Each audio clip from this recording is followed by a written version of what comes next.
ஒரு முறை கொல்கத்தா நகரிலே அன்னை தெரசால் செய்து வந்த எல்லா பணிகளையும் பார்த்துவிட்டு பல்வேறு விதமான மக்கள் அன்னை தெரசாவிடம் சென்று, நாங்களும் உங்களோடு சேர்ந்து கொள்கிறோம், உங்களுடைய பணியில் எங்களையும் சேர்த்து கொள்ளுங்கள், உங்களைப் போல நாங்களும் பணி செய்ய ஆசைப்படுகிறோம் என்று கூறினார்களாம்.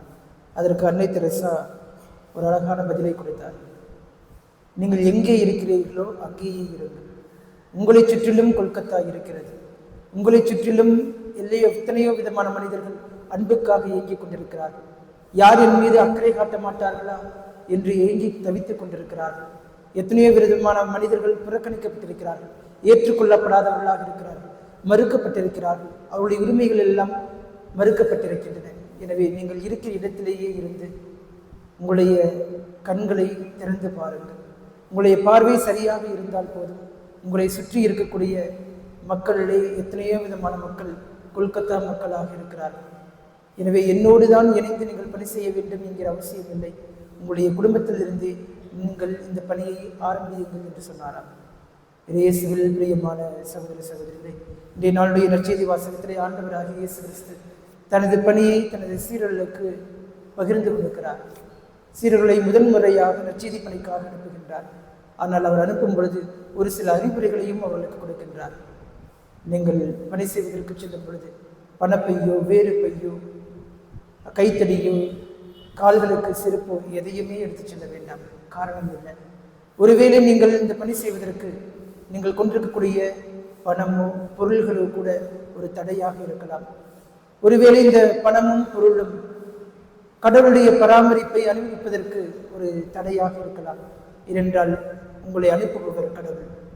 அவரை நம்பி நீங்கள் செல்லும் பொழுது உங்களுக்கு எதுவுமே குறைவாக இருக்காது. ஒருவேளை பணத்தையோ அல்லது பொருள்களையோ நீங்கள் நம்பி செல்லும் பொழுது கடவுளுடைய பராமரிப்பின் மீது உங்களுக்கு நம்பிக்கை இல்லாமல் போகலாம் என்று அறிவுறுத்துகின்றார். இயேசுவில் பிரியமான சகோதர சகோதரிகளே, இப்போ உங்களிடம் ஒரு கேள்வியை கேட்டால் நீங்கள் என்ன பதில் சொல்வீர்கள்? ஃபாதராகிறதுக்கு யாருக்கெல்லாம் இஷ்டம்? சிஸ்டராகிறதுக்கு யாருக்கெல்லாம் இஷ்டம்? யாரெல்லாம் ஆசைப்படுறீங்க ஃபாதர் ஆகணும், சிஸ்டர் ஆகணும்? 1 2 3 4 5 6 மனசுக்குள்ள ஆசை இருந்தாலும் வெளியில் காமிச்சிக்க மாட்டோம் இல்லைங்களா? இது ஒரு 20 வருஷத்துக்கு முன்னாடி இருந்தால் ஆயிருக்குமா? இல்லை. எதையுமே அனுபவிக்காதவரை நாம் அதிலே ஆசை கொள்வதில்லை. கடவுளுடைய பணியும் அப்படித்தான். கடவுளுடைய பணி செய்வதற்கு குருக்களாகத்தான் ஆக வேண்டும், கண்ணீராகத்தான் இருக்க வேண்டும் என்கிற எந்த விதமான அவசியமும் இல்லை. கடவுளுடைய பணியை செய்வதற்கு நல்ல மனமும் தெளிந்த பார்வையும் இருந்தால் போதும். இறை பராமரிப்பின் மீது நம்பிக்கை கொண்டு நம்மை சுற்றி இருப்பவர்களுடைய வாழ்க்கையை அல்லது நம்மை சுற்றி இருப்பவர்களுடைய மனிதர்களை கண்ணோக்கினால் போதும். எத்தனையோ விதமான மனிதர்கள் அன்புக்காக இயங்கிக் கொண்டிருக்கிறார்கள், உரிமைக்காக போராடி கொண்டிருக்கிறார்கள், புறக்கணிக்கப்பட்டவர்களாக இருக்கிறார்கள். இந்த பணியை நம்முடைய வீட்டிலிருந்தே ஆரம்பிப்போம். ஆனால் கடவுளுடைய பணியை செய்ய வந்துவிட்டோம் என்று சொன்னால் அதற்கு தடையாக பணமோ பொருளோ அதிகாரமோ இருக்கக்கூடாது.